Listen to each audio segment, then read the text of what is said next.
দেখেন, লোকটি সিউডোগনাফিলিয়াম আইফেন গাছের কচি ফুলওয়ালা ডোগা তুলে নিয়ে সেটি দিয়ে এমন এক সুস্বাদু পিঠা বানাবে যেটা দেখলে আপনার চোখ রীতিমতো কপালে উঠতে বাধ্য হবে।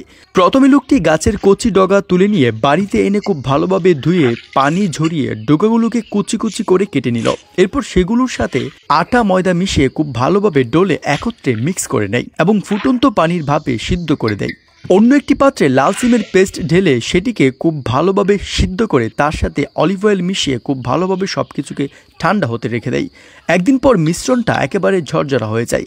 এরপর আইফেন গাছের কচি ফুলের মিশ্রণটা নিয়ে তার ভেতরে লাল সিমের পেস্ট ভরে নেয় এবং হাত দিয়ে খুব ভালোভাবে সেটিকে পিঠার আকৃতি দেয় এবং দ্বিতীয়বারের মতো আবারও একবার ফুটন্ত পানির ভাপে সিদ্ধ করে। এরপর আমরা দেখতে পাই উপর থেকে মচমচে, ভেতর থেকে কোমল নরম সুস্বাদু সিউডোগনাফিলিয়াম আইফেন গাছের কচি ফুলের পিঠা, তার সাথে দেশি মধু। আহা,